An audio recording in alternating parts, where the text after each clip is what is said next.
It's just been kind of worn out a lot. Okay, now, um, Susan, I can see you. Can you hear us okay? Okay. So if anybody, there's more than one person online, if anybody online wants to, join the conversation, it helps. It's just in my facilitator role to raise your real hand or your virtual hand, and then I can make sure everybody in the room can hear you. Okay.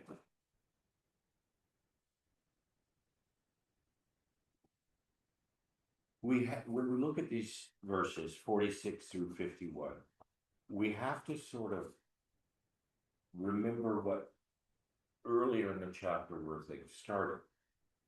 Back in 117 to I forget a few verses, there was all of the things that we could meditate on, like the word om, the breath, the pause after the exhalation. There was a number of things that were mentioned that are suitable for this seated meditation. This and to begin with, it gets quite gross, like Lauren was talking about. You begin meditating on gross physical objects, and then over time, you start changing to more subtle objects. Eventually, you'll lead to a meditation on what Lauren called the Purusha, which is the same thing as the seer inside of yourself, or your internal consciousness.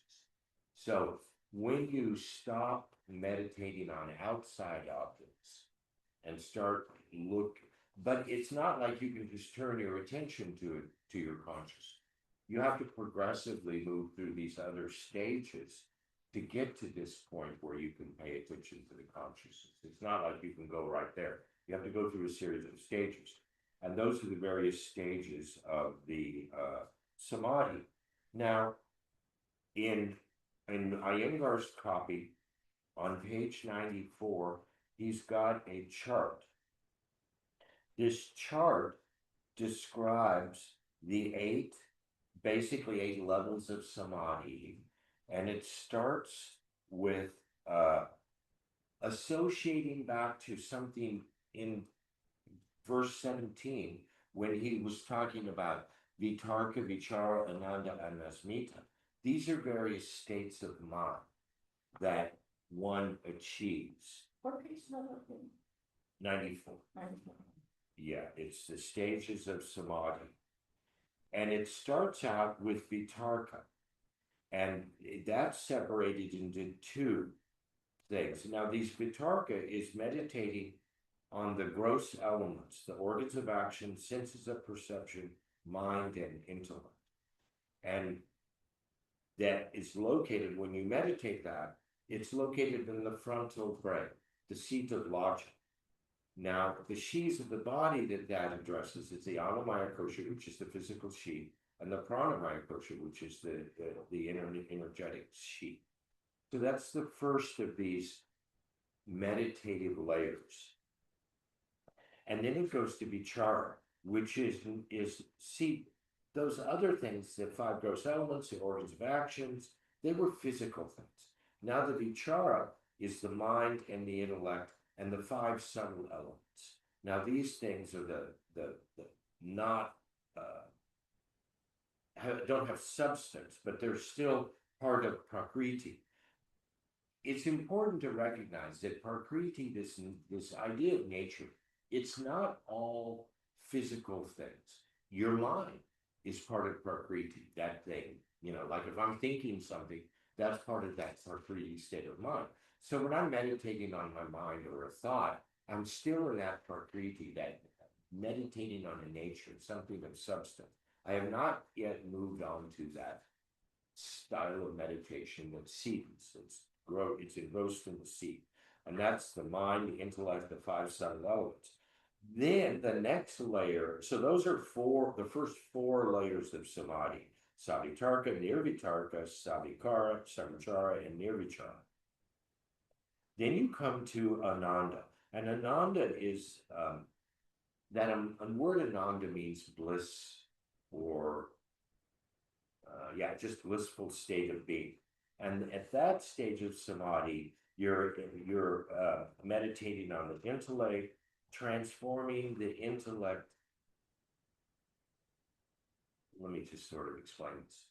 So much of what we do on a mental level in this practice is transform our mental understanding from ignorance to understanding to wisdom. So I had this, I've been listening to this YouTube thing with Brahmanand Patel, and he was talking about intelligence or wisdom. And this is how he described it. He said, knowledge is everywhere, all around us. It's ubiquitous. It's everywhere. And the thing that gets in the way of our understanding that knowledge is our own self. So the process of meditation and the process of yoga is the process of opening those doors of perception so we might understand or see this vast world of wisdom or intelligence that lies underneath. So that's sort of what I see these stages of meditation or samadhi to be. Every step along the way, there's a little bit more opening and a little bit more opening and a little bit more opening, so that eventually, and we'll note this when we get towards the latter stages, there becomes a sort of inherent wisdom that one is blessed with or blossoms because of this process of going through these stages of samadhi. And the stages of samadhi are described in this chapter by the things that you meditate on. We started back in 17 in meditating, on the breath, on all kinds of things, on a sage, on a word, a mantra, whatever. We went through all of those things. And so those are gross objects, and we're moving towards the subtle objects. Okay, so that's the sort of the way I see this intelligence. It's not like it's not like we have to do anything out there to that intelligence. It's there. The problem is our own selves. We need to open up to see that, to understand that. And this whole process of yoga is a process of opening up so that you can see that. You might add to that. Absolutely. Two things. One is when Tom talks about the Annamaya kosha and the Pranamaya kosha. Well, it's not a coincidence the word Maya is in there, which is usually translated as like the veil in front of our eyes. So as we go through these koshas, these veils are lifted. And one of my jokes that I make in my yoga classes that I teach to a group online is yoga is all about seeing. It's a way of seeing. And the more you practice, the more these veils and sub veils and what have you get lifted. And that's what we're talking about here. The second thing is that one of the main commentator, Vyasa, and this is used throughout till the end of this chapter, refers to the bija, refers to a seed, he says, technically in the sense of a samskara. And part of the journey here through these last sections is neutralizing samskaras and then getting rid of them all together, or if we can possibly even imagine doing that in some lifetime. Because everything that we do deposits a samskara, but then there are good samskaras. So that I'll interject and preach about that as we go through, because that's part of how we see this actually working. And Tom, you mentioned we also want to get rid of the good samskaras. Yeah, and we'll talk about that. It's good to bring that up. But that's one of the steps along the way. You get rid of the bad samskaras first and you replace it with the good samskaras. Okay. Like when we practice and we study, we're creating good samskaras. But even that needs to be overcome, needs to be overcome too. I was on a 2.5-hour phone call last night before last. We had a friend of mine who's pushing 40 and doesn't really know what to do with her life, but anyway. And I know her history, but I gave her a little mini encouragement, I'll call it, that taking on a gratitude practice, whatever time you spend on that gratitude practice, I said, this is real stuff. It fills your mind with that instead of some negative thing that your neighbor 2 stories down is doing, or the noise of the street, or, you know, she lives in San Francisco, or whatever's happening on the street, but you're spending more time thinking gratitude thoughts for real, not just making them up. That's another example where you're filling your mind with that instead of garbage. If we reflect back on all the objects of meditation that we've studied in this chapter, we'll see that all of these things are just ways to substitute good samskaras with bad samskaras. That's what basically it is. We want to alleviate the negativity and the activity of the mind so that we can then quiet the mind. Eventually, through that quieting the mind, you'll see later a sense of internal wisdom and understanding occur naturally. And we'll get to that when we get to the end. Okay. Oh, so I'm going to go back to these 8 levels of samadhi. After Ananda Sananda, there's Asmita. Now, Asmita is the word that means the individual self, the I, the ego. And so that is another part of one of the levels of prakriti that we need to overcome. If we still think of ourselves as these individual self, these ego-oriented self, we're still living in ignorance. We're not understanding the big picture. From the very get-go, the big picture was, you are not who you think you are. That ego personification that you created and manufactured for yourself is just an illusion. So that is that asmita. So we want to get rid of that asmita and go deeper and see the true self within us. And that's another one of the veils that we need to alleviate. I know this is the word philosophies in this group. I think there's 2 schools. One says get rid of it, the other says see it for what it is and reduce the amount of influence it has on you. It'll always be with you. But if it's always with you, then isn't that a single samskara? Well, I think if you reduce it to what it is and see true wisdom, see it for what it is, it doesn't like evaporate. In fact, the joke, one of the other yoga jokes is the ahampara is the last to leave the stage and you die. And the joke is, oh no, it wants to go to its own funeral and see how many people show up. Yeah. But I just want to point that out, that I see both of those concepts put forth. You can make it evaporate, or you can just reduce it to a small size and forget about it. You know, it becomes, if you detach from it, it's really what's going on. Okay. But it's still there. Okay. Then the last 2, Anya and Virama Pratyaya. This is between consciousness. It's the last stage of meditation before you get to that point of nirbija samadhi, which is the ultimate samadhi. And then the last one is nirbija, which is Purusha or Maha. So, and that's the Ananda Maya Kosha. So, this whole process is many layered, basically 8 layers of samadhi that one needs to go through. Okay, so I'm going to start then on 46. Are you good with that? Because that's exactly the language. Is these above mentioned. Yeah. Yeah. All of the things before now are seated meditations. Everything after now are unseated meditations. Okay. The states of samadhi described in the previous sutras are dependent on a support or seed and are termed sabija. And a seed is anything in nature that you meditate on, anything of substance. Even my own mind is a seed that is part of prakriti, that when I meditate on it, I can then start to get this state of seedlessness. Okay. And just to be clear, when it gets translated as gross, that's in the French sense where it means a large object. Not, there's also been trained. The word gross in American English at least usually means something else that we're talking about.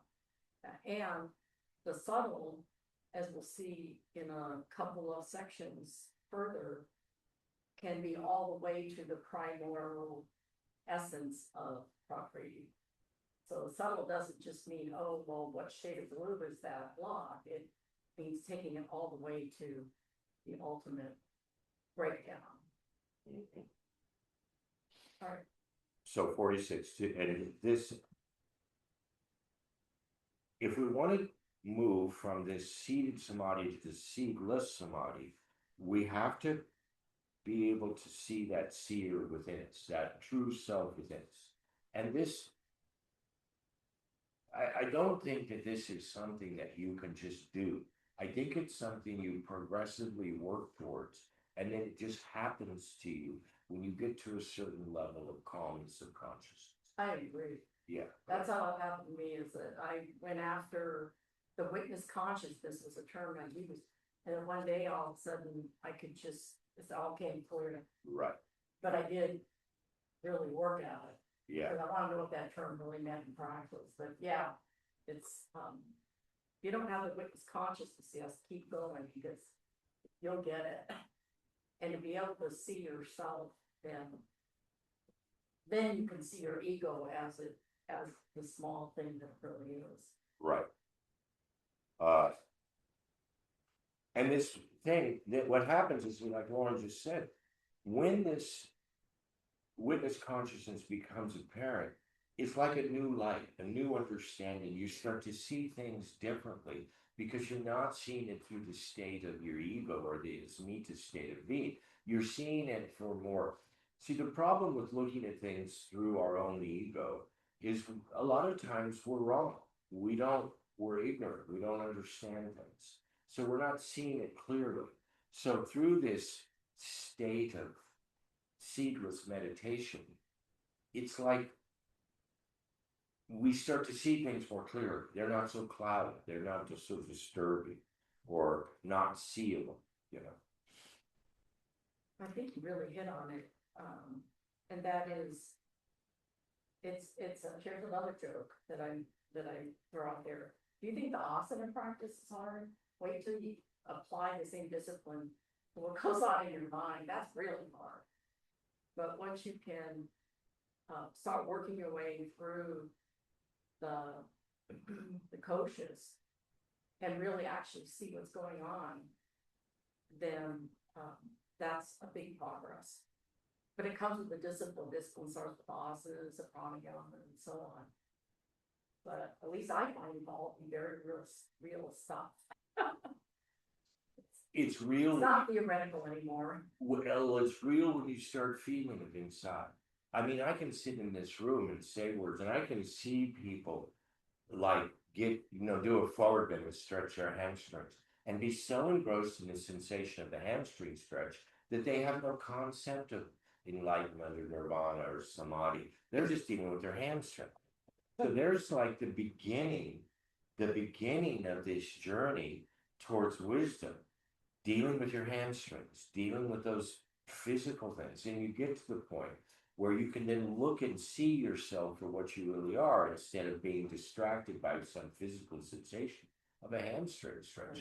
You know, you gotta, in your mind as a yoga practitioner, you have to overcome those difficulties that you experience in the asana in terms of discomfort or pain or stretching or whatever, to look for the deeper meaning, the deeper understanding. You can see the difference between the actions. The ice cream example. Yeah. The booty working versus the ahamkara versus the manas. You can track those in your mind. I agree. Yeah. I think giving yourself permission to be a sensitive human being is a very good thing in a yoga practice, because how else are you going to have the acceptance of being with yourself in order to observe, in order to evolve? And so then when you go back to that same asana, you have a different experience of it because you allowed yourself to be a sensitive human being on this planet where we have earthquakes. I think that's why it takes a lot of, the asana practice to build up the endurance to be, because the more sensitive you get, the more you're just like, to be able to have the endurance to be able to see it dispassionately. That's, and go inside of yourself. I mean, that's the hard part, is it to be able to do witness conscious on your own mind. You're lucky to hang on to meditation for 5 minutes, you know. And it gets better with time, but yeah, and to be that sensitive, to be able to parse out and ask all the questions, to be ready for the answer. That sensitivity allows you to go deeper inside. And those awesome moments when you've been in Shavasana after a nice initial practice, a newcomer, you did your asana, then you're allowed Shavasana. And then the teacher says to gently open your eyes. It's like something really changed in my eyesight. And so carrying that out into the world from the classroom became a mission for me, like to have that level of sweetness. So it, you know, everybody will be called to do it differently, but and to focus on different parts of this continuum. Yeah. Another very Good point to bring up. Another very important ingredient that the asana brings is the ability to ignore the body. When you get yourself to a certain state of body, you can sit or lie down for pranayama for long periods of time without the body being disturbed. And when a beginner is always going to be disturbed by the body. They're going to be a little, lower back, a little bit shoulder, whatever, and they're going to be jiggling here. I can put a group of 20 people in this room in a 20-minute Shavasana, and I can tell who the beginners are and who the advanced people by their movement or lack of movement in Shavasana. So that's what the asana does for you. It gets you that solidity. But that solidity is precursored by sensitivity. You got to have sensitivity first before you.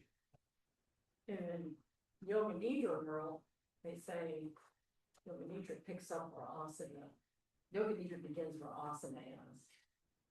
So imagine going into this, Yoga Nidra is yoga sleeping. the yoga sleep practice, but imagine taking the end of Shavasana and going way deep for like 40 more minutes.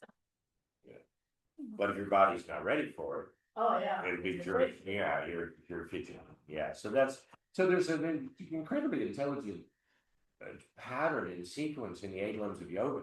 I mean, if we go back at the very beginning and look at these basic, simple ideas of the 8 limbs of yoga, there is a reason and a sequence and a reason all of them are there, and they all help the following limbs. This is a perfect example.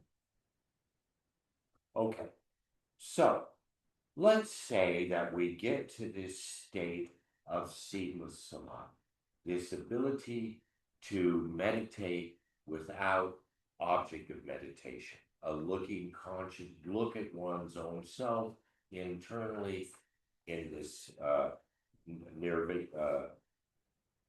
it's nirvichara samadhi, nirvichara.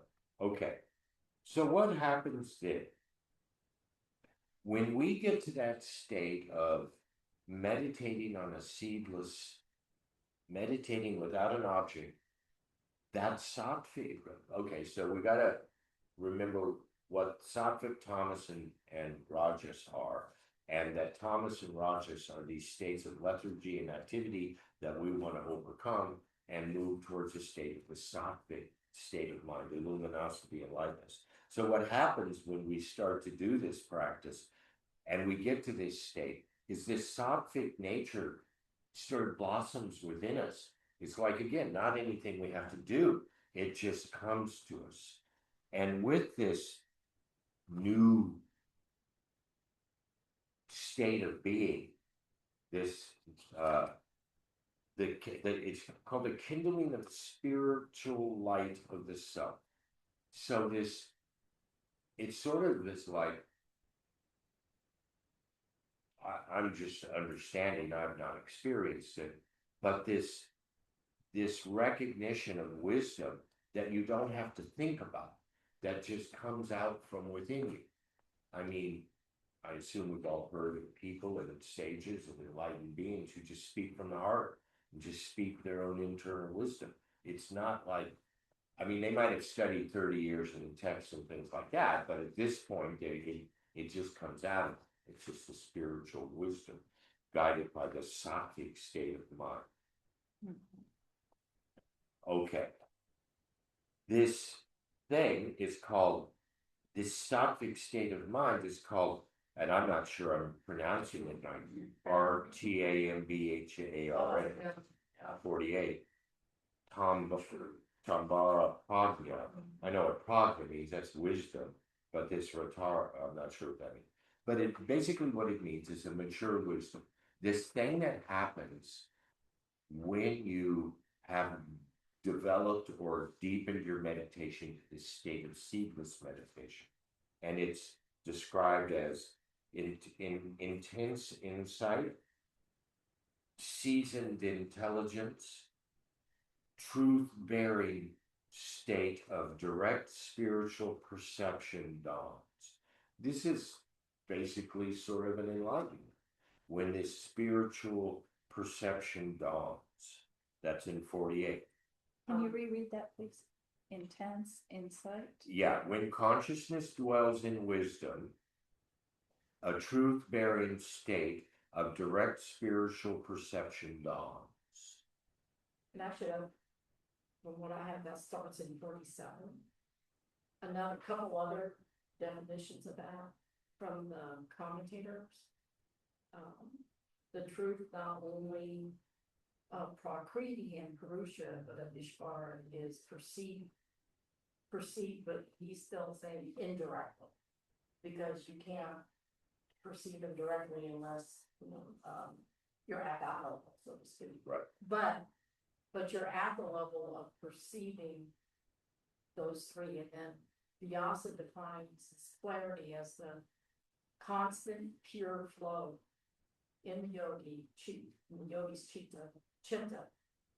The sattva inherent in it, sattva by nature is luminous, and when all impure coverings have been removed and the yogi's nature is pure sattva, this insight occurs as a flash of illumination. This is their words, flash of illumination, illuminating wisdom, which instantly they see things for what they really are. That was the commentators on 47, and then on 48. So this RTA Gupta, truth says it all. Gupta is an old Vedic term denoting the order, underlying and controlling the harmony of the cosmos. In the state of prajnana, wisdom that now manifests, there is absolutely no trace of false knowledge. Doesn't one of your names start with RTA or something like that? RIT. Oh, RTA, good close. And Harananda, when scriptural knowledge and inference slash logic are coupled with meditation and insight of wisdom, then one can come to the point of actual realization insight. The path of yoga has always stressed this direct experience over other forms of knowledge. Not that we don't have to learn things intellectually before we get to the direct experience. Yeah, and so those are from the two primary commentators, Vyasa and Maria. I wanted to look up the definition of this word, Rtambhara, and it means full of truth, full of intellectual essence. So that's really what we look at. Okay. I have an example of that in my life. I have, you all, I'm assuming know the lineage of, there was BKS Iyengar, then there was Gita Iyengar, his daughter, and then his son Prashant Iyengar is still alive. Prashant Iyengar is probably, I think he's about 10 years older than me, so he's about 80. So I do a class with him every week on it. He has done over 400 YouTube talks on yoga philosophy. This is a guy who I'm certain speaks from this wisdom place that he has, since he was started to read, he's memorized all of the sutras, all of the Bhagavad Gita. He knows all of the Upanishads and the Vedas. He knows all of the texts of yoga because he's been studying them since he was like 12 or 13. He's 80 now. And his father was BKS Iyengar. He's been steeped in this wisdom his whole life. He's been a sincere, dedicated brahmachari. He's never married. And he's been a dedicated practitioner of yoga. So, and this guy will sit down and just talk for an hour and a half to 3 hours about any subject you want in yoga. Every subject is 400 1-hour sessions on YouTube from everything in yoga. And so this is a modern day example. Now, I'm sure there will people who would disagree with me about this guy and all of this stuff, but I firmly believe that this man speaks from this place of spiritual wisdom and understanding because of what he says, how he says it, his lineage, he's displayed it, it's there in front of everybody. He's probably written 12 or 13 books on yoga and yoga philosophy.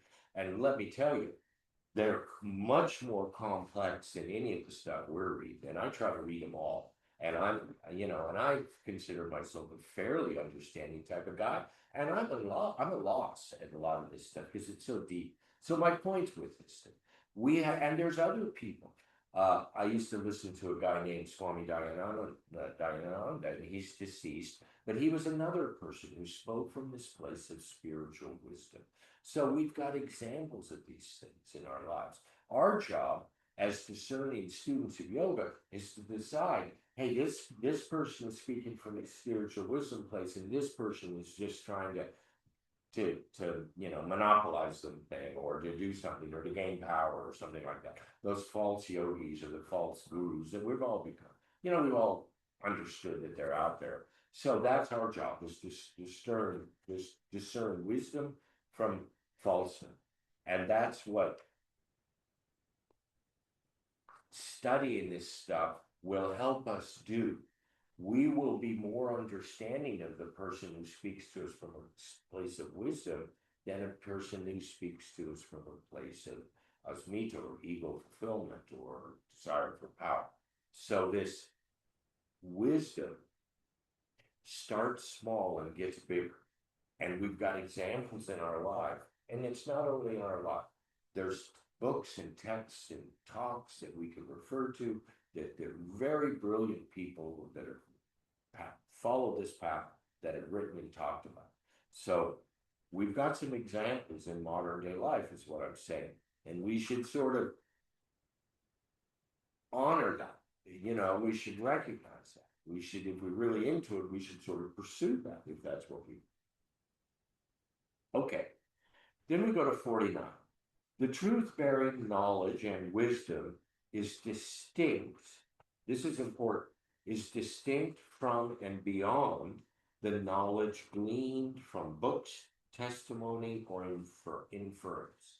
So that means all of this stuff that we study and read and try to memorize or go back to and reread and understand eventually will be set aside because there will be if we pursue it till this end, there will be a blossoming of wisdom that comes to us because of all of this stuff that we study. So, a little personal experience here. I've been looking at this stuff off and on for a long time. And for the first few times you start to go through it or listen to talks on it, it's confusing. It's very confusing. I don't understand it at all. It doesn't make any sense. But through time and repetition, slowly it starts to dawn on me. So, or plunk me in the head, one of the two. But the point is, this is the path of our practice. We start off in a state of ignorance and we slowly gain insight, slowly gain insight, slowly gain insight until this state of being occurs where we no longer have to go out and get it. It just blossoms within us. But it might take, a couple of 3 or 4 lifetimes to get to that point where this wisdom blossoms within it. It is direct knowledge arising from the soul, not from our perception. So this is part of the gig. Once we've gotten to this level, our perception isn't part of our existence, our outer perception. My sense of touch, the taste, the feel, my sight are subdued. That's the whole pratyahara thing. That's the limb of yoga. When you get underneath that, then you start to see that true self within. And that is not from a sense of perception, it's a sense of internal wisdom that blossoms. Now, okay, that was 49. 50 is this. A new life begins with this truth-bearing light. Previous impressions are left behind and new ones are prevented. How many religions or spiritual paths along the way say, now you will be reborn? It's in the Christian religion, I know it.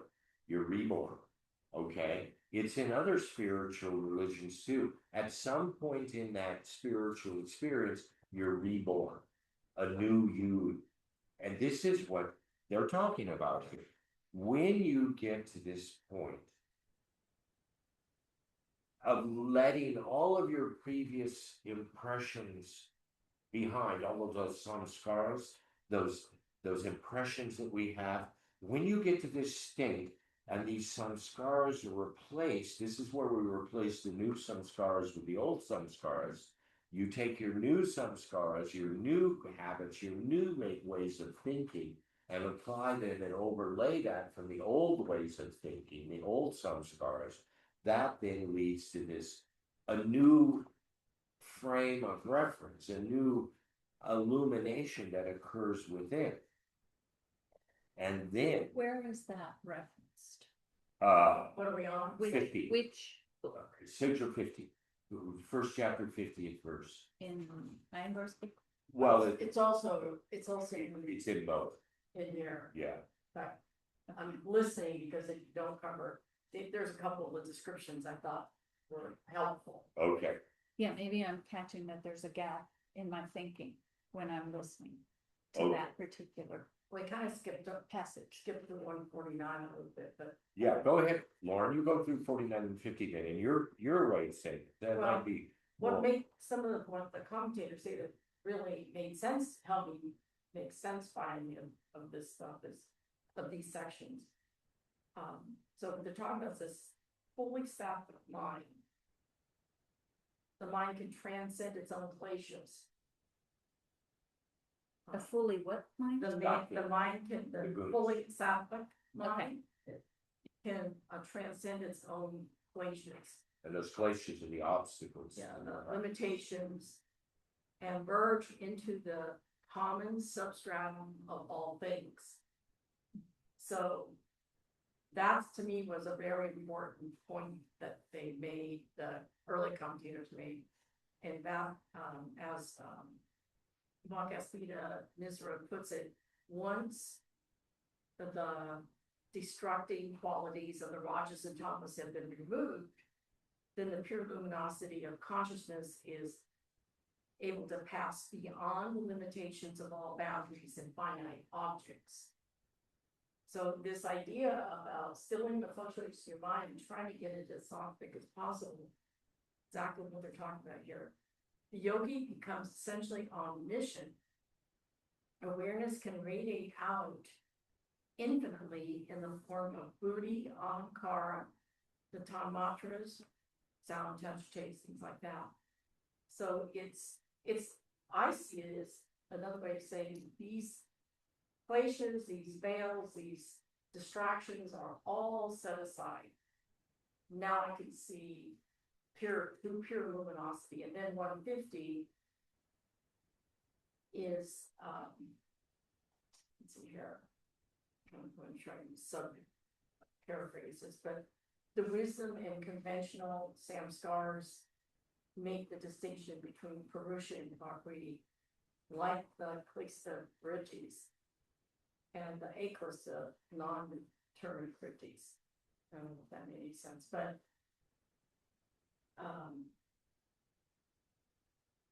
that they're still, if you're not there, you're still making the distinction between Purusha and Prakriti, whereas where we're headed is pure Prakriti at its most basic level.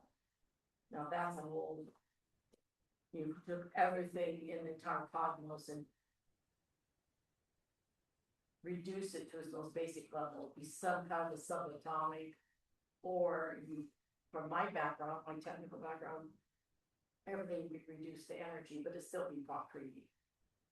It'd still be in that category. So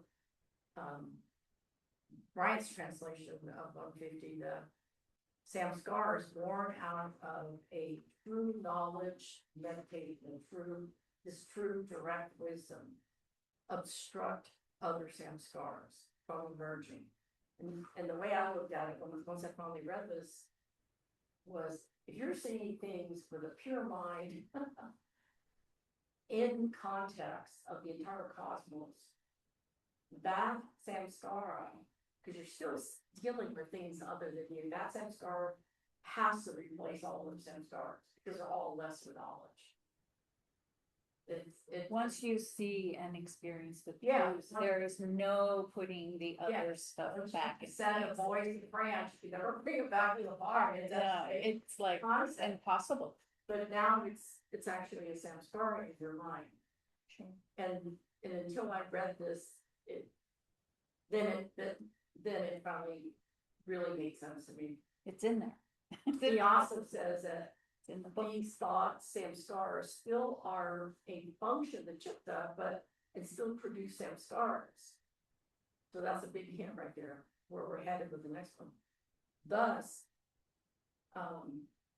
it too must be bypassed. I think, Bonnie, you brought this up earlier. It must be bypassed. Even good samskaras, even purely luminous, direct knowledge, wisdom, straight from the source, when its function is served, the wisdom samskaras do not impel the mind to activity. They destroy the conventional samskaras. When this happens, the ability of the mind to produce its chitta-vritti effect is curtailed and the goal of yoga is achieved. Now that's 1.50, but it's really not the true goal. I mean, it's a goal of yoga, but it's not the end of all ends. So that'll be a segue into 1.51. 1.51, Yeah. the last of it. When this is Iyengar's translation, when that new light of wisdom is also relinquished. So that new light of wisdom means that even those good samskaras, when those good samskaras come up, and even when you go past them, Sila Samadhi dawns. Yeah, I have a different translation, but basically it says the Yeah. same thing. And that's the big kahuna. That's the yoga, seedless samadhi, where you're not influenced by all of the previous samskaras, both good and bad. You're not weighted down by Thomas and Raja's gunas. You live in a state of sattvic or illumination. And that then is this what is commonly called enlightenment. Okay, all these rivers of consciousness merge into the ocean of the seer. So one of the important sort of like concepts here, when they talk about the seer, that seer is Purusha, of course, but there's a larger Purusha out there, a universal consciousness, so to speak. So when we have alleviated all of these samskaras, both good and bad, and we get into this state of seedless samadhi, our consciousness then doesn't have that individual quality or smita or ahankara quality, and it merges with the greater consciousness out there that lives everywhere all the time within all of us. And that is this merging that occurs in enlightenment, where the consciousness that you have is sort of merged with the consciousness of the universe. And in a more human sense, that's where you get vibrational medicine, right? I mean, there is no separation. So you can make an impact no matter where you are, how you are. But if your vibration is sattvic, if it is well intentioned, if it is full of love, you're doing the world a favor. And I used to work with people before they died, and I would say, you're still breathing. So you're with us, helping us because you're here. You're breathing into the worldly. And I like to think of that connection on a worldly level of humanity, because it's not going to be my life cycle to go into a cave. Yeah. But you don't have to. This is all telling us you don't have to be in a cave to do this. You can do this in daily life, all of this stuff. But it's definitely a mindset. Right. of that. And a discipline. Yeah, and a discipline for sure. Yeah. Okay, here's one view that brought clarity for me. 151, on the cessation even of the truth-bearing samskaras in your near-beach samadhi. In this state, the yogi's awareness kind of gets a little bit of something you said. The yogi's awareness has no contact whatsoever with Prakriti. So the vibrational world is even left behind. The chitta is completely uncoupled from the Prakriti, thus Purushan is now aware simply of itself, which it's always been there. Is another point they made. I would bow down to that person. But anyway, that I thought was good plain English for, and again, it comes from one, it's either Brian or one of the pre-colonial commentator, Tari Harnal, the detachment ultimately of everything, Kaivalya, absolute liberation. So you're no longer seeing Prakriti. You're way over on the other end of the spectrum. Kaivalya defined as self-contained, and the liberated mukta actually has been like this all along. It's the last sentence that they wrote. Which is really sweet. Can I bring up the seed concept Sure. and the Yeah. samskara concept? Is there anything in here, because I'm just not quite sure it's in there, and I would like to ask that question of you. Is there anything in there about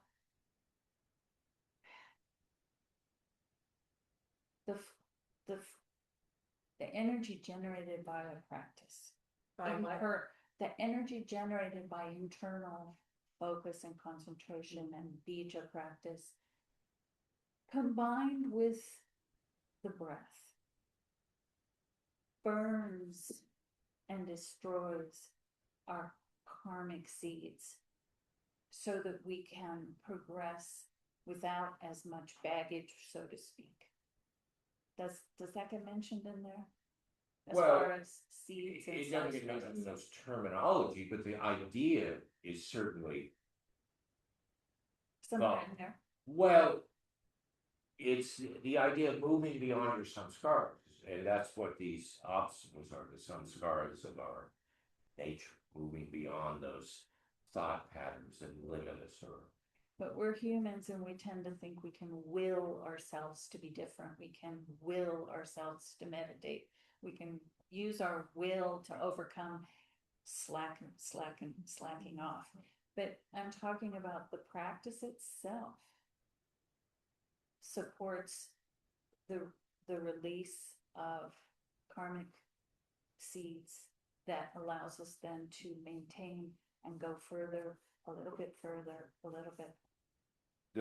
Could you consider those karmic seeds samskaras? Yeah. Yeah, so that's what we're doing. We're getting rid of, so as you progress in this, you're slowly getting rid of those old karmic samskaras. But it's not a process of replacing, like you discussed earlier. You're not replacing old with new. You are simply being in a state of burning through your own fire internally, and your focus makes the fire, and your dedication to the time frame you use and the fact that you revisited it. So you're basically, there's emptiness after that, that can be filled any way you want when you're in your active world. Well, this, to answer your question in my knowledge, I don't include everything I'm reading here, but I include the ones I think say in plain English what that's really wrong. But this does address burning, there's a yoga term for it, but I can't think of it right now, but burning up samskars, seeded the samskars, burning them up. And it talks about that if, what was it? I think if you reach this status, certain point in your life, all the ones you burned up are burned up. They're gone. Yeah, and this is a way to shift to another way of dealing with it, but in here they do talk about that process. It's a very known, God, man, I wish I could find the word. Of what, burning? Burning through your negative samskars.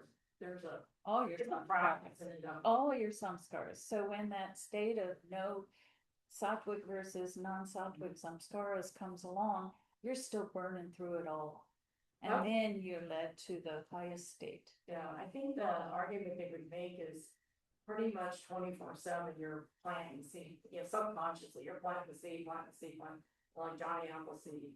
Unconsciously. And so in order to burn at a faster rate than you're planting, Mm-hmm.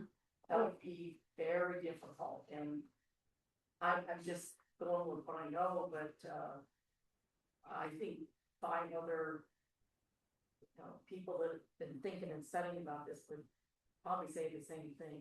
That it's a good practice to burn through them.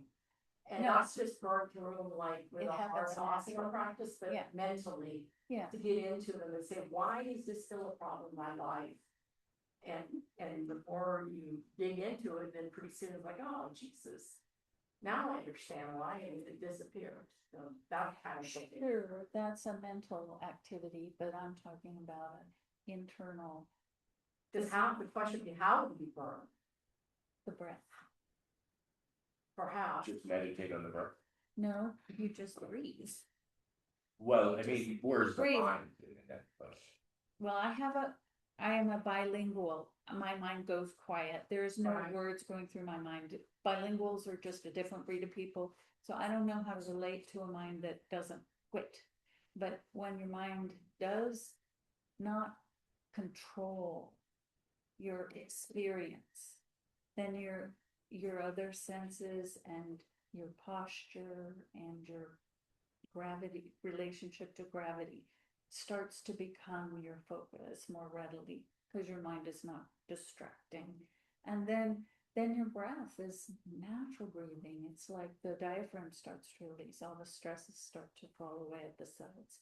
So there's this practice of meditation that just by revisiting it allows that breath to be even and steady and reliable. So you're not thinking about the breath? No. But I can Where- It's spontaneous. Sorry, go ahead. I'm not sure where the mind would be there, because if the mind is in a state of not even observing the breath, it's in a state of enlightenment. Well, I think so. I mean, it's like Yeah, but none of us are there. I mean, Well- really. we get glimpses of all of these states after years of practice. And yeah, it's not an easy thing to call a bunch of people together and say, let's talk about this, Well, does it happen? I mean, is it a technique that you use to burn samskars? I don't know how much people know about the North Indian tantric traditions like Kashmir Shaivism. But in that tradition and in the Tibetan Buddhist Vajrayana traditions, there's a alchemical process that is acknowledged as part of the yogi's path. And when one comes close enough to someone who has mastered that, then it starts to naturally unfold inside. And you support it by your own meditation practice, by your actions being pure-hearted. And so if you go that route, you get experiences that are profound. And, you know, it's a hard thing to find in our Western culture, for sure. But I think there are wandering teachers here and there. Different techniques may work As far as the differently or more effectively for different people. Well, and it's karma. It's karma. Your teachers are your karmic pathway. Like I have people that are much younger than me that I work with because they work with my son, and I'm their employer. And I might sit down with them, and I'm like, your roadmap is yours. Your lover's roadmap is hers. Your roadmap is yours. And you sound really clear on that. And that's a good thing, because my roadmap was mine and I didn't look at anybody else's roadmap. So it really depends on what our path brings. Right. And there's the essence of transmission.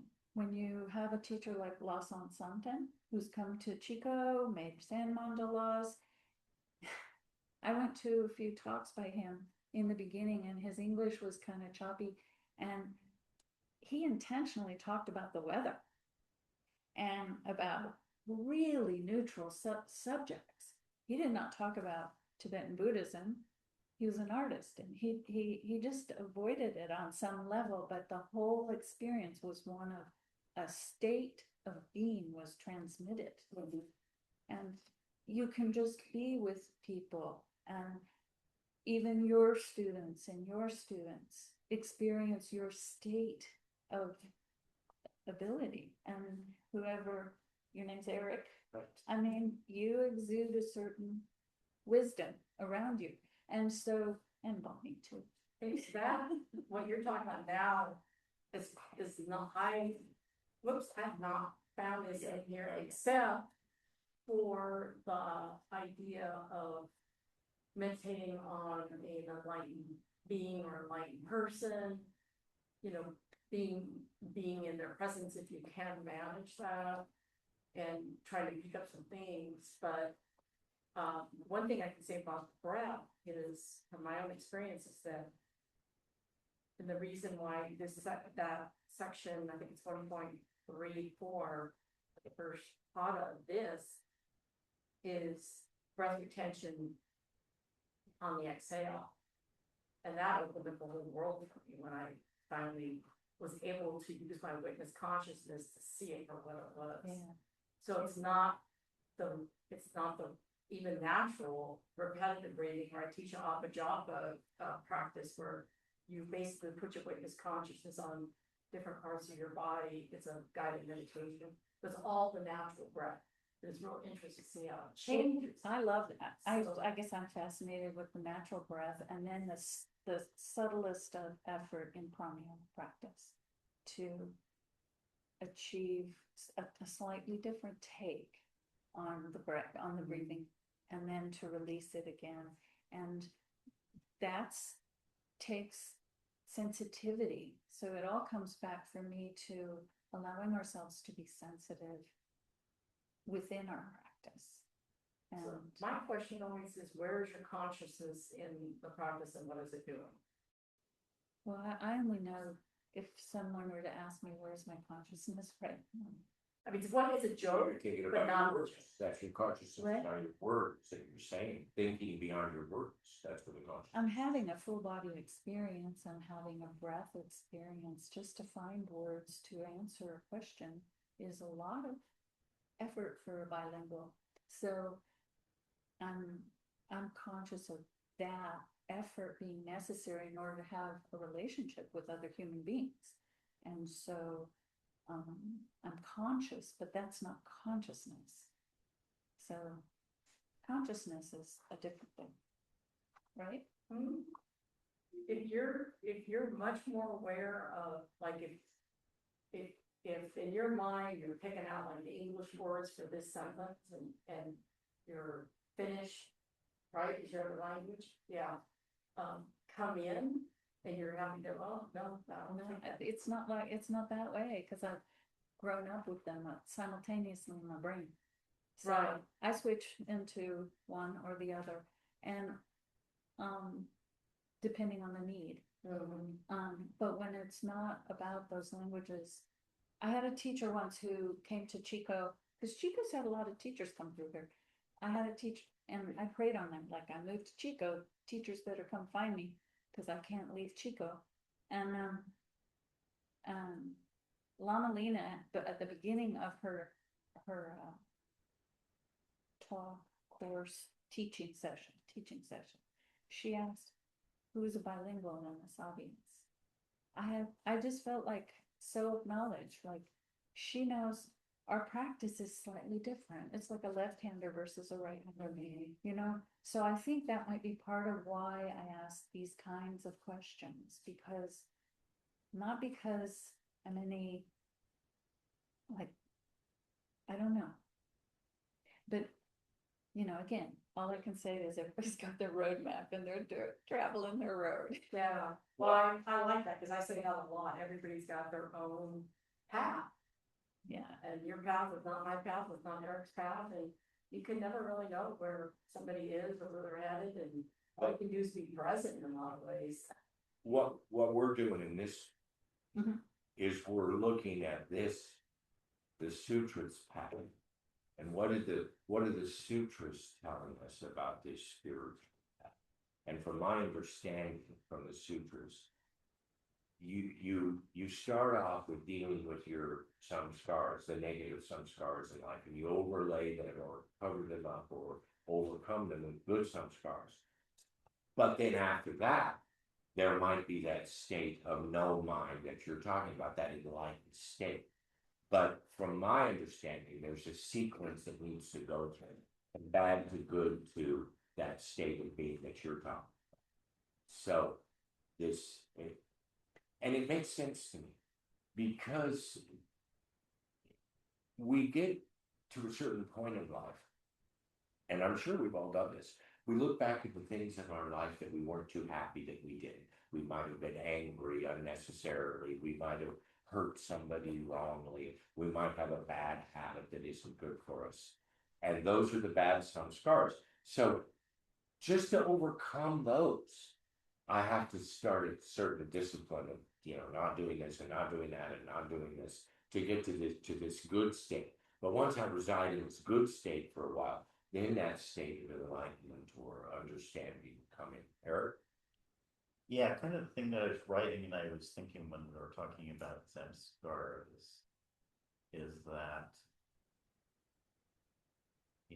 they're kind of like or they could be like your identity, and that identity is an illusion.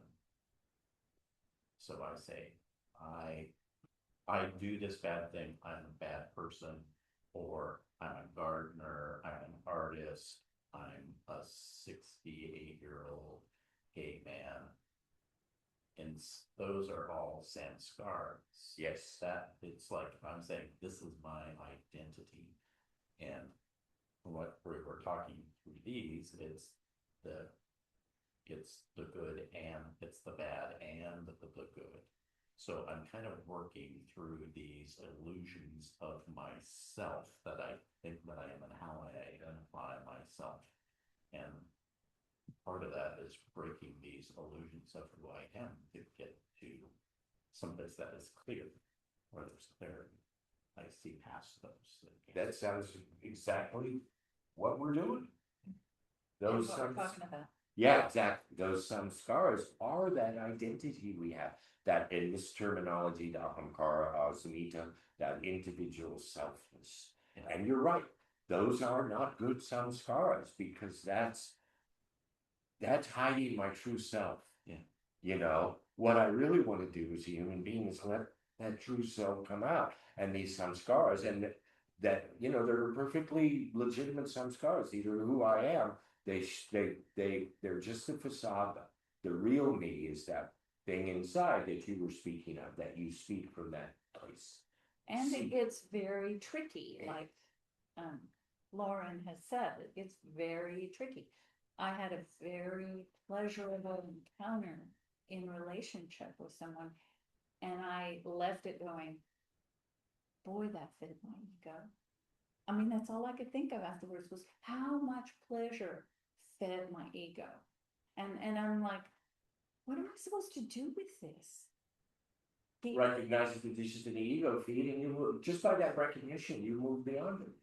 Or keep pleasuring, because what's that? I mean, it's like there's so much suffering. Well, but we have to understand that pleasures the other side of a two-edged sword, right? The Well, pleasure. I think there was just wisdom in that kernel of recognition. Yeah. That's what I think I'm landed on is, it's like how to be heartfelt with another person without it becoming a big ego dance for me, from my place of insecurity or my place of need, and keep going.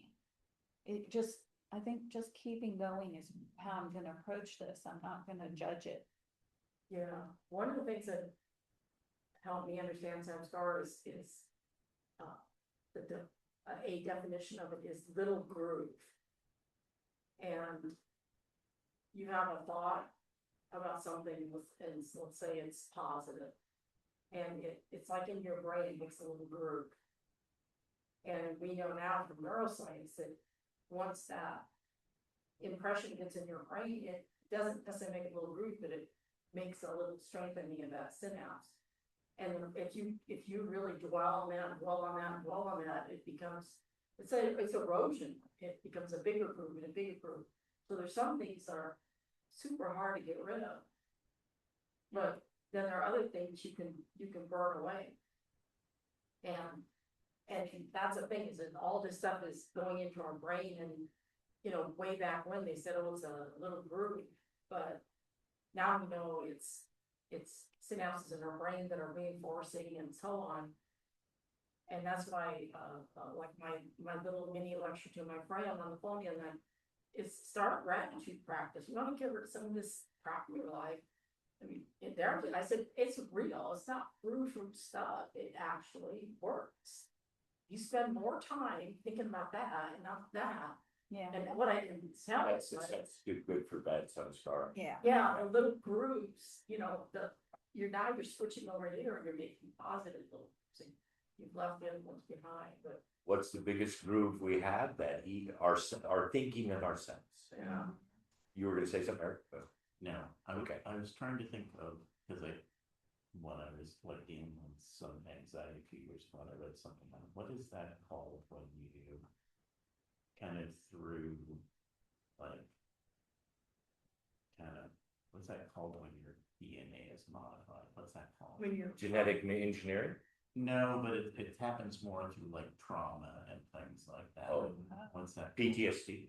Well, close, but it's caused it. It has a term and I don't know what it does is. something that it kind of changes your DNA.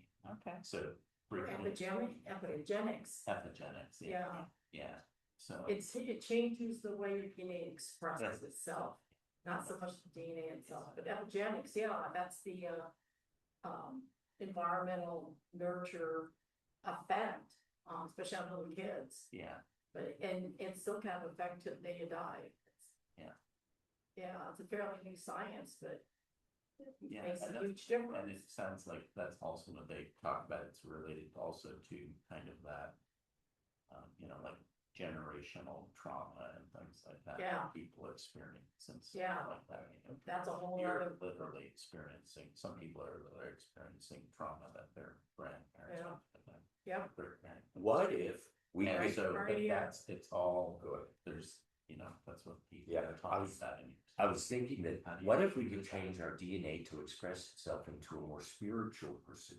Can we do that? Instead of going towards the bad, can we change our DNA for the better? Well, do epigenetics, yeah, the answer would be yes. Yeah. Well, that's a good note to stop on. You hang out in an ashram for the rest of your life. It's inevitable. Yeah. perfect timing, 6:55. So we'll do our 5-minute meditation and call that a wrap.